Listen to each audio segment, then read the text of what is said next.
제3자를 위한 계약. 여러분들 396페이지 그 04번에 제3자를 위한 계약 나오나? 거기다가 이제 여기 봐. 이해하면 돼.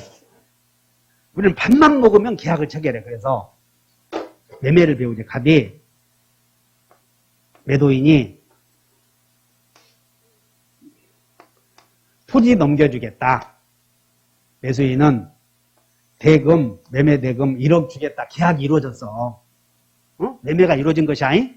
지금 토지 넘겨주겠다. 그래서 이제 두 사람이 이렇게 계약을 체결하고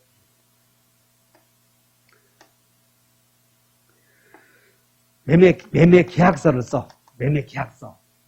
그래서 매매 계약서를 뭐라고 쓰냐면 중도금 언제 준다, 잔금 언제 준다 이러고 쓸 거 아니야. 그래서 계약서에 쭉 써서 사망에 갑이 을에게 이렇게 얘기해. 야, 내가 토지 넘겨주면 네가 나한테 1억 준다고 하지 않았냐? 그렇지. 그 돈을 나에게 주지 말고 네가 자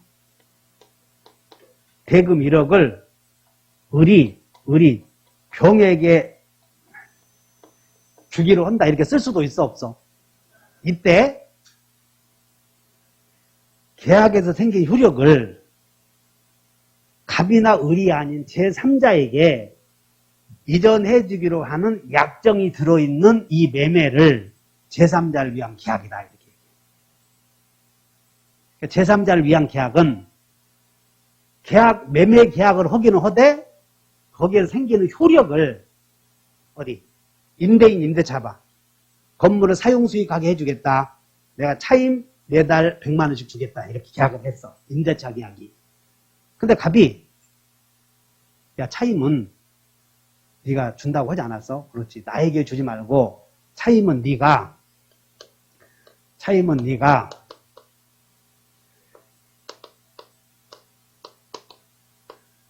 병에게 주어라 할 수도 있어, 없어? 이때 갑을 간의 계약에서 생기는 권리를 제3자에게 이전해 주겠다고 하는 약정이 들어있는 계약을 제3자를 위한 계약이라고 하고, 이 매매를 제3자를 위한 계약이라고 하고, 요 사망을 이것을 제3자 약관이라고 그래.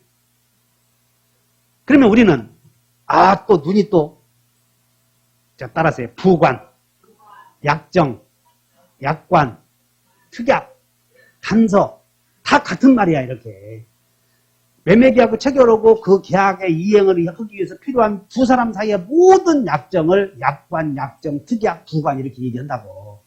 알아들었냐? 근데 제3자를 위한 계약은 제3자에게 권리를 귀속키로 하는 약관이 들어있는 계약을, 약정이나 약관이나 같아. 약정이 들어가 있는 매매계약을 제3자를 위한 계약이라고 해. 자, 다시 한다. 갑을 간에 매매계약 하면서 매매대금을 매수인이 병에게 주기로 했어. 이때 제3자를 위한 계약은 매매요, 사망이요. 그게 아니라니까. 이것이 들어있는 이것을 제3자를 위한 계약이라고 그래. 다시 한번 매매를 제3자를 위한 계약. 알아들었나? 그러면 이제 이런 거 없어. 매매대금은 11월 계약하면서 매매대금은 12월 11일 날 지급하기로 한다 했어. 그러면 매매대금은 12월 11일 날 지급하기로 하고 토지 넘겨주기로 한다. 그럼 을은 매매대금을 갑에게 줘야 돼. 갑의 친구에게 줘야 돼. 그런 건 제3자를 위한 계약이라고 하지 않고 그런 걸 당사자를 위한 계약이라고 할 수 있지. 굳이 말한다면. 알아들었냐고? 진짜지? 그러면 을이 병에게 돈을 줄 것인가 말 것인가는 매매계약이 유효냐 무효냐의 관계가 있겠어 없겠어? 유효이면 주고 무효이면 주지 말고. 그런데 여기다가 하나 더 들어가니까 이제 정신이 헷가닥 도는 거예요. 이때 안 봐야 될 내용을 자꾸 여러분들은 대입시켜. 갑과 병 사이에 관계가 있을 거라고. 지금 갑을 간에 매매계약을 체결하면서 을이 병에게, 갑이 을에게 뭐라고 하냐면 돈을 나에게 주지 말고 병에게 주라 이렇게 했을 때 갑과 병 사이에 어떤 관계가 있을 거라고. 그럼 여기서 갑과 병 사이의 관계는 갑을 간의 매매의 유효 무효에 전혀 관계없잖아. 이해했냐? 그러나 갑을 가대 매매계약의 유효 무효, 이게 유효 무효는 당사자 목적 의사표시에서 총칙에서 배웠던 내용들이 당사자의 권리 능력, 의사 능력, 행위 능력이 있으면 유효요. 목적이 확가적타하면 유효라고. 의사표시가 일치하고 의사의 하자가 없으면 유효라고. 그러면 돈을 줄 것인가 말 것인가는 여기 돈을 줄 것인가 말 것인가는 매매계약의 유효냐 무효냐의 영향을 받아 안 받아? 받잖아 보니까. 그런데 이제 말이 이런 게 어떻게 왜 어렵냐면 갑을 간의 법률 관계를 여러분들 책에 나와 있는 한 장 넘겨. 자, 397페이지에 2번의 출현의 원인 관계 보이나? 거기 2번의 양과 1번의 다 같이 보상 관계, 대가 관계. 이런 말이 들어가니까 이제 정신이 시끄럽게 시작하는 거예요, 이런 게. 차라리 애초에 몰라버리는 게 좋은데, 이런 게 갑과 병 사이의 법률 관계를 무슨 관계라고 그래? 대가 관계. 그리고, 나봐. 먼저 선행적으로 설명해야 되는데, 갑과 을이 매매계약을 체결했을 때 매매계약만 놓고 본다면 매도인 매수이냐. 근데 요걸 중심으로 보다 보니까 갑이 을에게 야 돈을 병에게 주어라라고 갑이 요청했지. 일단 매매계약을 체결하고 끝난 거예요 여기서. 그래서 이 사람을 돈을 네가 병에게 주어라고 요청했다고 해서 이 사람을 다 같이 요약자. 이 사람이 요 계약의 내용을 받아들이겠다고 승낙한 자를 낙약자라고 불러. 낙약자라고 하고 이때 병을 수익자라고 본다고. 병을 뭐라고 불러? 수익자. 그리고 법전에서는 우리 민법의 법전에서는 이 사람을 채권자라고 그러고 요구해서는 채권자. 이 사람을 뭐라고 그러냐면 채무자라고 하고 이 사람을 법전에서는 제3자라고 그래 용어가. 그러면 이게 들어가기 전에는 이해가 잘 됐다가 들어가면서 이제 또 정신이 시끄러워서 어렵다고 그런단 말이야. 그래서 이거 봐. 우리는 매매계약만 갖고 나오니까 매도인과 매수인 사이의 관계는 갑과 을 사이의 관계는 을이 병에게 돈을 주냐 마냐 영향을 줘 안 줘? 또 봐. 밑으로 내려와봐.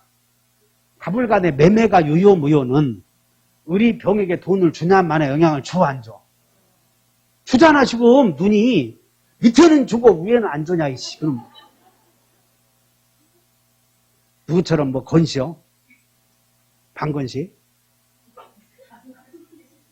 그럼 을이 병에게 돈을 줄 것인가 말 것인가는 갑을 간의 매매 계약이 유효냐 무효에 영향을 주잖아 지금.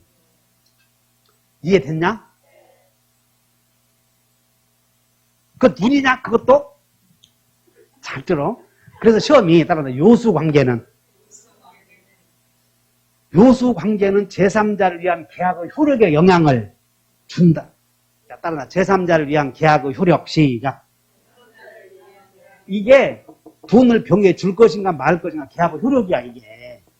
다시 한번 제3자를 위한 계약, 효력.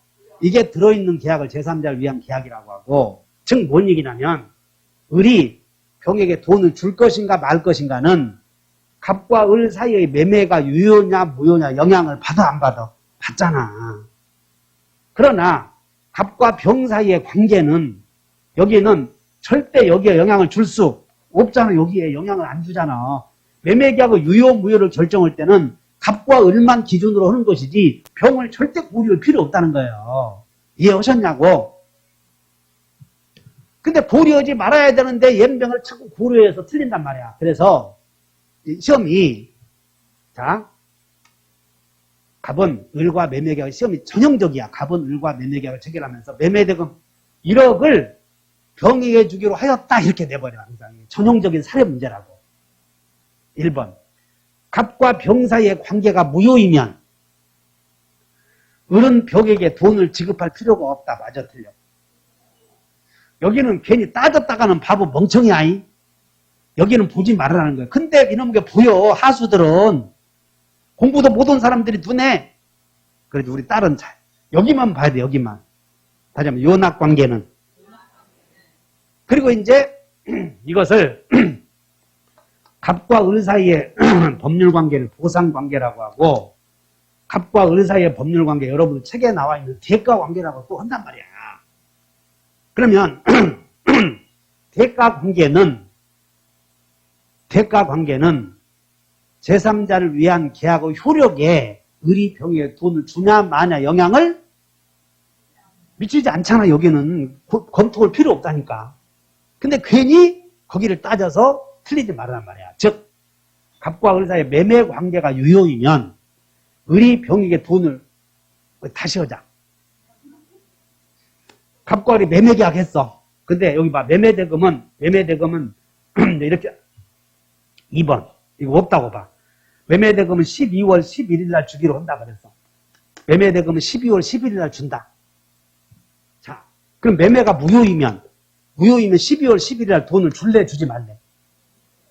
그것도 똑같잖아. 매매가 무효인데 무독에 돈을 줘. 그러면 돈을 병에게 주기로 한 것뿐 아니야. 알아들었냐? 지금 커피 먹으러 오면서 지금 표정이 우울한 사람들은 못 알아들었다는 거예요. 매매계약이 유효이면 돈을 주고 매매계약이 무효이면 돈을 주지 말고 만약에 이런 계약이 제3자를 위한 계약이 체결되지 않았다도 매매계약이 무효이면 토지 안 줄 테니 돈을 주지 말고 매매계약이 무효이면 돈 안 줄 테니 토지 주지 말고 그건 똑같잖아. 알아들었냐? 동영상을 한번 봐. 얼마나 내가 열변을 토하냐. 그러면 동영상 보면서 주자식은 강의도 못 하면서 큰 소리만 쳐. 그래서 표정이 참 앞에 있는 사람들 보면 방긋방긋 웃고 있으니까는 진독을 넘어갈 것 같은데 그리고 여기 주식 같은 거 보지 마라. 여기 와서 내가 강의하는데 그 주식을 왜 쳐다보고 휴대폰 보냐. 그거 쳐다보면 정신 여러분들 지금 강의하는데 띠르륵 전화 오면 야 내 오늘 아구찜에다 소주 한 잔 살 테니 나오느라 그럴 놈 있냐? 너 주식에서 돈 벌었다고 그러니까 네 술 한 잔 받아라 이렇게만 하지. 내가 지금까지 살면서 내 술 한 잔 살 테니 나오시오 하는 사람 내가 한 번 본 적이 없어. 그러면 또 네 인간성이 그렇게 생겼다 이놈아.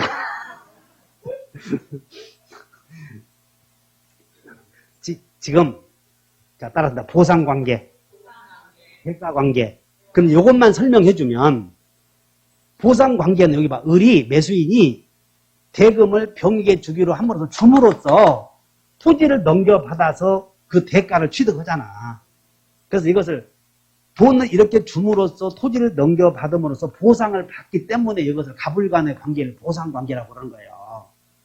그리고 갑과 병 사이의 관계는 이 갑이 을로 하여금 돈을 병에 주기로 한 이유가 있을 텐데 그 이유를 단순히 대가관계라고 했던 것이야. 그러니까 대가관계는 여기에 영향을 줘 안 줘? 여기는 영향을 줘 안 줘? 그것만 알아라는 거지. 다시 한번 요수관계, 요낙관계.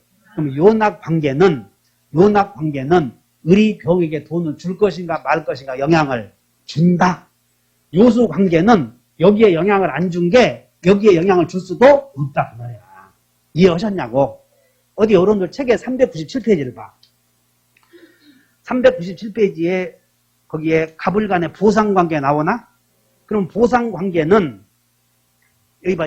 책은 이렇게 쓰여있네. 여러분 책은 갑과 을이 보상관계가 있고 을이 병에게 돈을 여기를 수익관계라고 그랬나?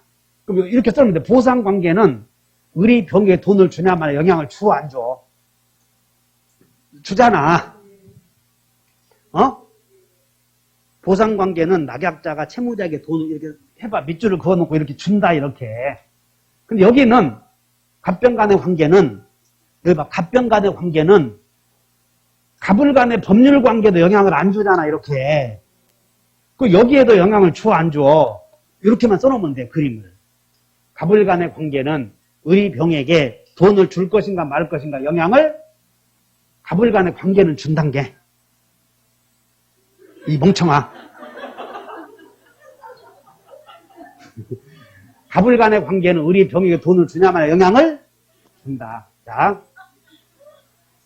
보상관계가 무효이면 낙약자는 여기가 무효이면 을은 병이 선이라고 봐. 이게 무효인 줄 모른대. 여기가 무효이면 을은 선의의 병에게 돈을 줘야 돼, 주지 말아야 돼. 여기가 무효이면 토지 안 줄 테니까 절대 주면 안 되잖아. 그래서 보상관계가 무효인 경우 낙약자는 선의의 제3자에게 대항할 수 있다, 없다? 있다 해야지. 여기가 무효라는 걸 주장할 수 있다, 그 얘기야, 지금. 근데 여기서 틀려버리면 안 돼. 자, 수익자는 무효 취소 해제 시, 여기 봐라. 이 사람은 이게 무효이거나 취소되거나 해제되면 여기가 무효 취소 해제로 소멸하면 갑이 토지 안 줄 거 아니야. 그러면 을은 여기 보지 말아. 갑을 가대 매매하면서 매매계약이 무효 취소 해제로 소멸하면 토지 죽었어, 안 주겠어? 돈을 안 주겠지.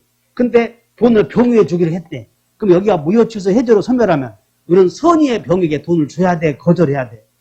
그렇게 쉬운 거예요, 이게. 이해해 놓으면. 그러니까 여기가 어떤 사정으로 법률을 가면 소멸하면 여기도 당연히 소멸해버린다고 같이. 자, 따라서 밑에 소멸하면 오른쪽 소멸한다. 이렇게 기억해. 밑에 소멸하면 오른쪽도 소멸해. 좌측은 영향을 주지 않는다. 이렇게 이해해 놓으면 돼. 설득됐냐고? 자, 그럼 이제 한 장 넘겨. 그러면 이제 399페이지 가서 4번의 효력에 제3자의 지위 나오지? 거기다 메모해. 제3자의 지위.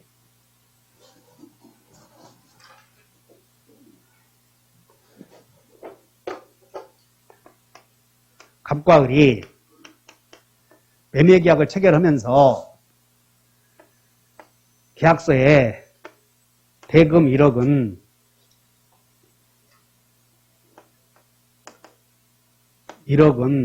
을이 병의해 주기로 한다. 요거 지금 공부하는 거야. 그러면 이 을은 병의해 주기로 한다 했을 때 갑과 병 사이의 관계는 지금 우리는 무슨 관계인지 궁금해할 필요도 없어. 그러나 을이 돈을 병에게 주는 이유는 매매계약을 이행에 따른 효력이니까 주는 거라고. 그러면 이제 이 제3자는 이렇게 계약이 체결되면 제3자는 돈을 받아갈 것인가 말 것인가만 결정하는 거예요. 그리고 이 제3자는 매매계약의 당사자요, 당사자가 아니요. 이 사람은 여기에 어떤 영향도 미치지 않는다니까. 이 매매의 유효, 무효는 오로지 갑과 을에 의해서만 작용가 돼. 그러니까 병은 절대 여기에 영향을 주실 수도 없고 취소도 못하고 해제도 못하고 절대 못해. 단지 돈 내놓으시오 이렇게 말한다고. 이 사람은 돈 내놓으시오. 알아들어? 그러면 이제 이 사람은 낙약자는 이렇게 계약이 체결되면 병은 을에게 돈을 받아갈 것인가 말 것인가 그것만 결정하면 돼. 그것만 결정. 그래서 자 1억을 병의해 주기로 한다. 계약의 내용이 체결되면 당연히 병이 을에게 돈 1억 받을 권리가 생기는 게 아니고 내가